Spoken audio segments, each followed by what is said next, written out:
meu querido irmão Dom José Carlos, no episcopado, meus queridos sacerdotes, queridos irmãos e irmãs no santo batismo.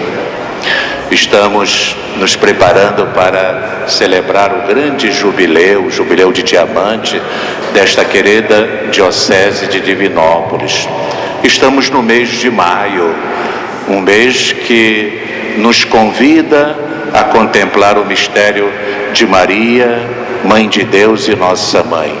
E estamos no segundo domingo do mês de maio. E somos gratos às nossas mamães e por elas rezamos.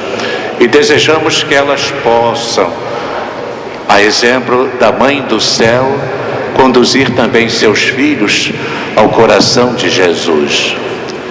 Meus queridos irmãos e irmãs, nós podemos e devemos, do mais profundo de nosso ser, de nosso coração, cantar com o salmista: somos vossos, Senhor, vosso povo e ovelhas do vosso rebanho. O quarto domingo da Páscoa é sempre dedicado ao bom pastor. E a igreja nos convida a contemplar Jesus, o bom pastor, a ver nesta figura do pastor, muito querida à igreja primitiva, a expressão do amor misericordioso e universal de Cristo por todos os homens. Os homens lhe pertencem como ovelhas ao pastor. Ele, o pastor, guarda as ovelhas com cuidado zeloso e é para as ovelhas sempre fonte de vida e salvação. Dou-lhes a vida eterna, jamais perecerão e ninguém as arrebatará de minha mão. Somos ovelhas do divino pastor. Que privilégio imenso, mas que exige de cada um de nós conhecer a sua voz, a voz do pastor, e segui-lo. Muitas ovelhas reconhecem a minha voz e me seguem. Reconhecer a sua voz, reconhecer a voz do pastor. Reconhece a voz do pastor quem aceita o Evangelho, quem busca apreender o seu verdadeiro sentido, quem escuta a voz da igreja que prolonga a missão de Cristo Salvador entre os homens e lhe obedece, quem vive atento à voz da consciência, onde ressoa a voz de Deus, quem vive atento às inspirações interiores suscitadas pelo Espírito. Reconhecer a sua voz e segui-lo. Através de todas estas vozes ouvidas que nos revelam o projeto de Deus, através de todas estas vozes ouvidas e traduzidas em vida, expressa em obras, aí seguimos o Senhor com fidelidade, assiduidade crescentes, constantes. Pertencer ao rebanho de Cristo, porém, não é privilégio reservado a alguns, mas dom oferecido indistintamente a todos os que quiserem aceitar Jesus como seu pastor. Se é verdade que por desígnios de Deus as primícias do Evangelho foram reservadas ao povo hebreu, no meio do qual Jesus desenvolveu o seu ministério, depois da ressurreição, Jesus nos ordenou aos apóstolos de pregá-lo a todos os povos, ide pelo mundo afora. e pregai a todas as criaturas. Não há confins, é uma dimensão de universalidade. E a igreja se sabe incumbida desta missão de promover o encontro de cada homem, de cada mulher com Cristo, Redentor do homem, Redentor do mundo. É necessário que esse anúncio alcance todos os corações. Não há mais fronteiras. É preciso alcançar a todos com o anúncio do ressuscitado, do crucificado ressuscitado. Pertencer, portanto, ao rebanho de Cristo não é privilégio reservado a alguns, mas um dom oferecido a todos os homens. Ir, portanto, a todos os povos. Ser uma igreja em saída, missionária. A primeira leitura que ouvimos há pouco ilustra este ir que contagiou o coração de Paulo, o coração de Barnabé. Sabemos que o culto da sinagoga durante o sábado era, no século I, uma instituição solidamente estabelecida. E Paulo talvez esperasse que o cristianismo criasse raízes entre os judeus, que a sinagoga inteira desembocasse pacífica e religiosamente no Evangelho, que era o seu natural ponto culminante, segundo os planos divinos. Provavelmente ele esperasse isso, porém experimentou uma realidade muito diversa, deparando-se com o desconcertante mistério da infidelidade de grande parte do povo eleito, de seu próprio povo. E então ele se dirige aos pagãos, aos não-judeus. A oposição de Israel tornou-se, portanto, ocasião para que os apóstolos dirigissem então o seu zelo apostólico para os pagãos. Era a voz que em primeiro lugar se devia anunciar a palavra de Deus, diziam Paulo e Barnabé aos judeus. Mas porque a rejeitais e vos julgais indignos da vida eterna, eis que nos voltamos para os pagãos.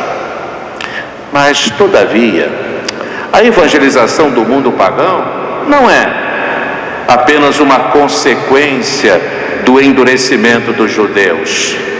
Ao contrário, ela deriva, a evangelização dos não-judeus, dos pagãos, de todos os homens, ela deriva do caráter universal do cristianismo, que oferece a todos os homens a única graça que pode salvar, que aperfeiçoa a lei de Moisés e supera os limites étnicos e geográficos do judaísmo.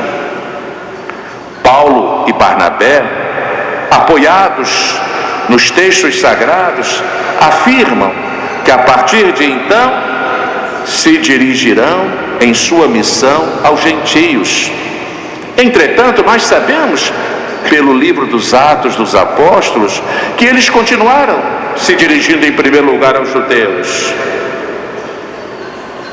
Por isso, São Cirilo de Alexandria comenta Paulo, que se dirige aos romanos, onde ele deixa perceber que não faz senão seguir as pegadas de Cristo. E São Cirilo de Alexandria comenta assim: por isto, com verdade afirma Paulo, que Cristo consagrou seu ministério a serviço dos judeus para dar cumprimento às promessas feitas aos pais e para que os pagãos alcançassem misericórdia. E assim eles, os pagãos, também lhe dessem glória como Criador, Salvador e Redentor de todos os homens. Deste modo alcançou para todos a misericórdia divina, sem excluir ninguém, sem excluir os pagãos, de modo que o desígnio da sabedoria de Deus em Cristo alcançasse sua finalidade. Pela misericórdia de Deus foi salvo todo o mundo. O bom pastor, que deu a vida por todos os homens, a ninguém exclui de seu rebanho.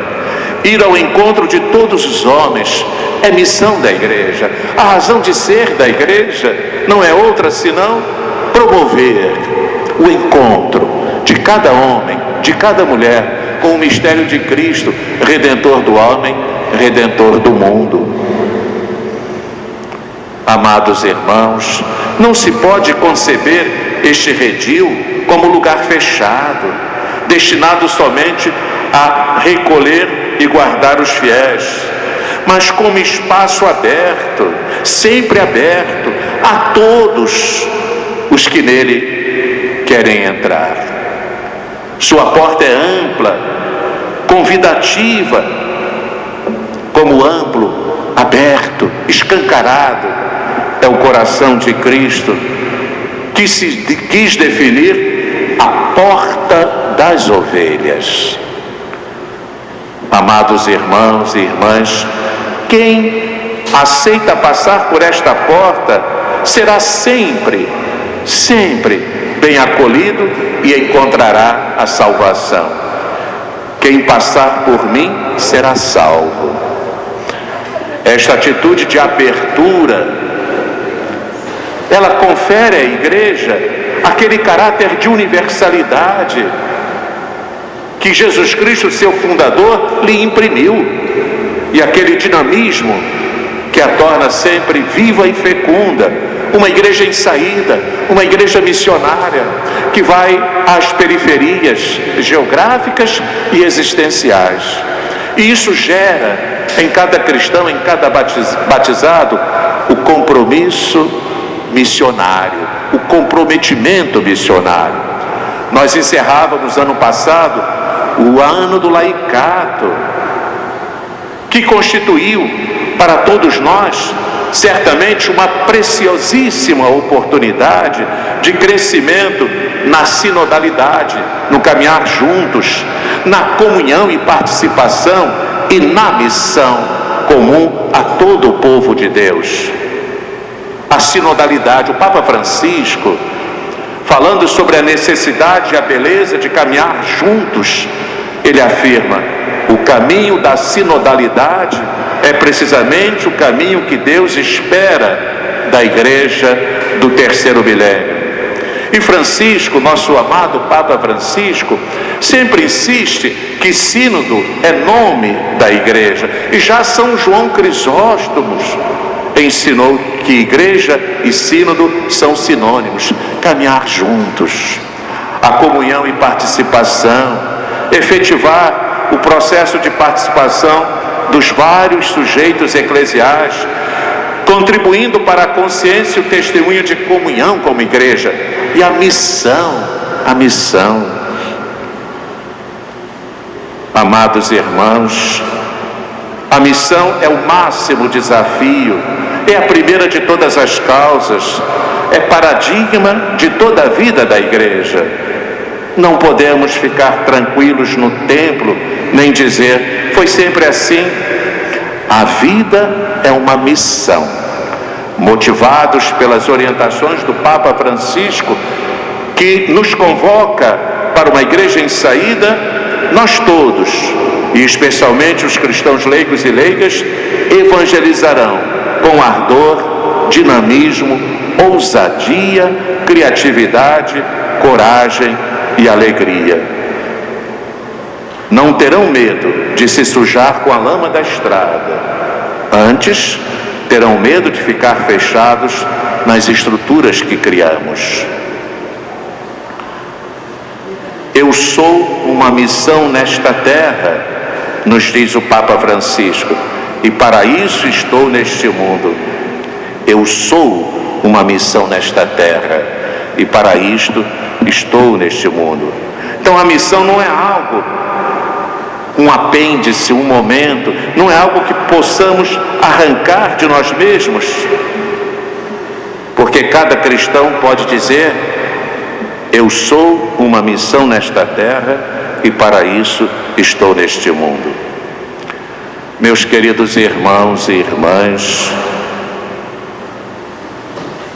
a segunda leitura nos apresenta a glória eterna do Cordeiro, rodeado de imensa multidão que ninguém podia contar, de toda nação, tribo, povo e língua. É aqui a confirmação mais bela e confortadora da universalidade da salvação. Ao centro da visão profética de João aparece Jesus, sob a figura de Cordeiro Pastor, que com seu sangue lavou e alvejou as vestes dos eleitos. Então os que vieram da grande tribulação, o trabalho para conservar e defender a fé em meio aos sofrimentos da vida terrena, o empenho de acolher o convite de Deus que nos convida à santidade, não sofrerão mais, porque o Cordeiro será pastor, seu pastor, e os guiará às fontes das águas vivas.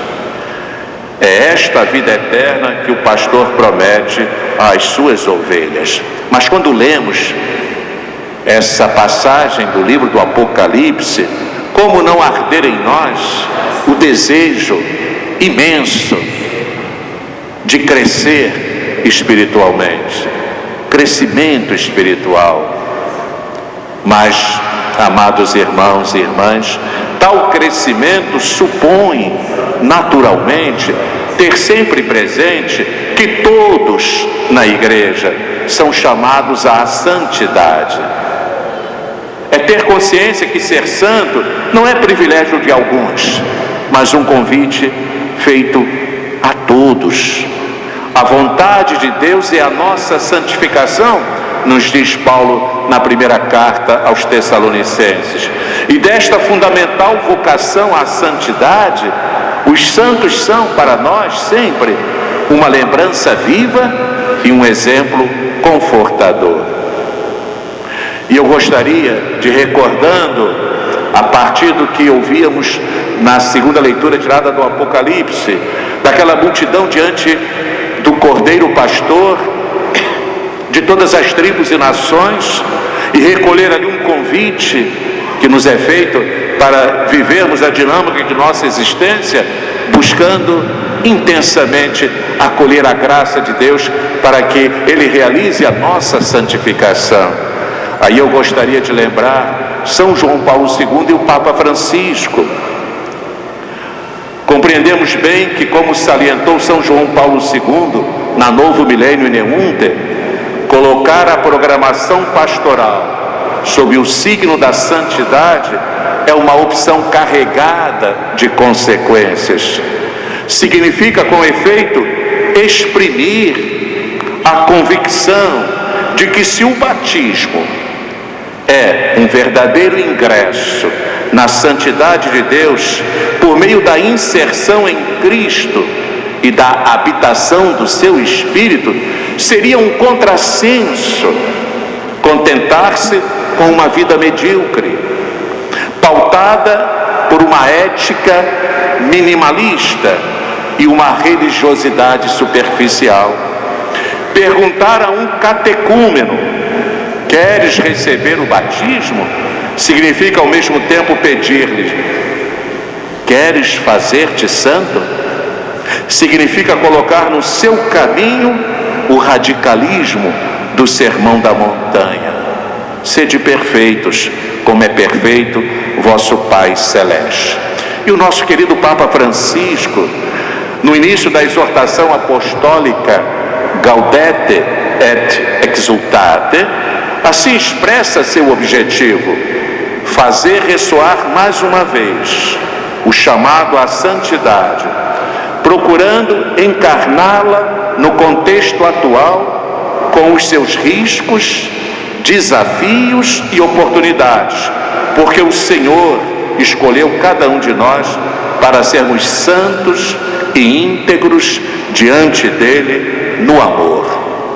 Ao concluir a sua exortação apostólica, depois de expressar seu vivo desejo: espero que estas páginas sejam úteis para que toda a igreja se dedique a promover o desejo da santidade, Francisco nos exorta: peçamos ao Espírito Santo que infunda em nós um desejo imenso de ser santos para a maior glória de Deus, e animemo-nos uns aos outros neste propósito. Desse modo, conclui Francisco, compartilharemos uma felicidade que o mundo não pode tirar-nos. E eu quero concluir, queridos irmãos e irmãs, ontem à noite, quando aqui chegava, estava se realizando a missa, eu fui até ali a sepultura de Dom Cristiano, e a data, 17 de maio de 1959. Isso reportou-me a minha mãe. Nesse exato dia, 17 de maio de 1959, ela contemplava 40 anos. E eu, o terceiro de seus filhos, dos 5 filhos, tinha naquele ano completado 5 aninhos. E por uma insondável providência de Deus, eu pude, por ocasião do cinquentenário dessa querida diocese, aqui estar presente. Aqui estive por um brevíssimo tempo. Eu penso que Deus me concedeu a graça de colher os frutos daqueles que me antecederam e com coragem apostólica e zelo pastoral aqui semearam com todo o povo desta querida diocese. E aqui, quando chegava 10 anos atrás, exatamente no dia 17 de maio de 2009, a minha mamãe estava realmente já no hospital, mas completando seus 90 anos.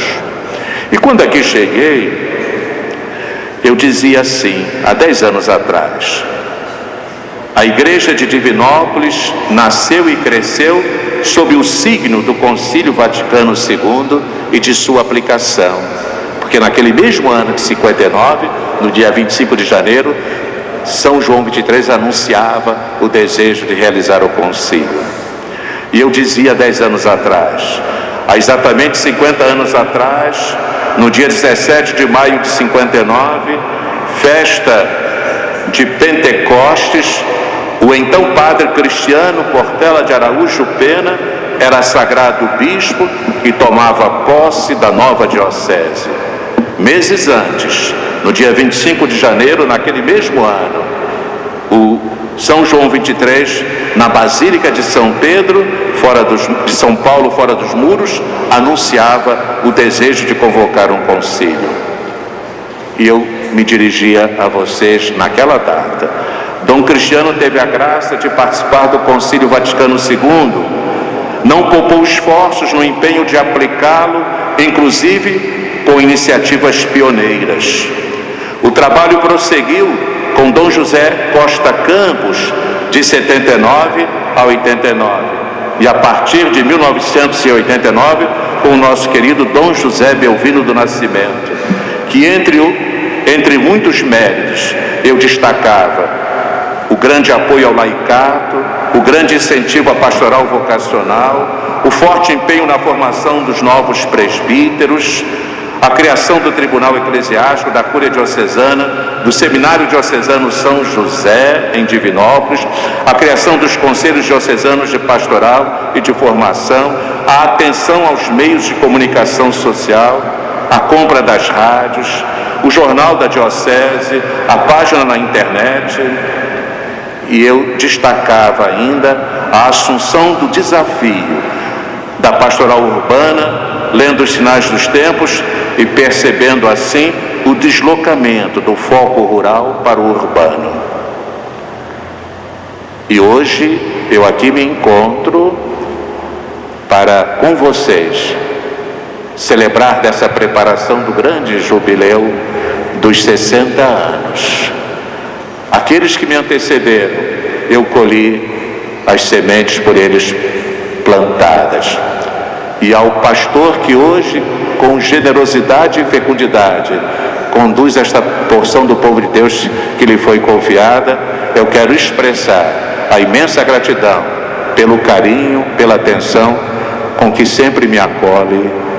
Então, ao Dom José Carlos, agradeço a possibilidade de poder aqui participar dessa preparação para o grande jubileu. E vamos concluir colocando no coração materno da Virgem Mãe, aquela que concebeu em seu seio o Verbo eterno, o gestou e o deu ao mundo. Queremos colocar no coração materno dessa mãe amorosa, mãe de Deus e nossa mãe, todas as mamães, e também a Igreja Mãe, porque ela é protótipo da Igreja, é mãe da Igreja. Queremos colocar essa Igreja Mãe de Divinópolis, essa igreja que procura ser mãe atenta, amorosa, misericordiosa, no coração materno da Virgem Mãe, e cada mamãe no coração de Maria, para que possa, sob a proteção materna de Maria, também conduzir os seus filhos ao coração de Jesus. Amém.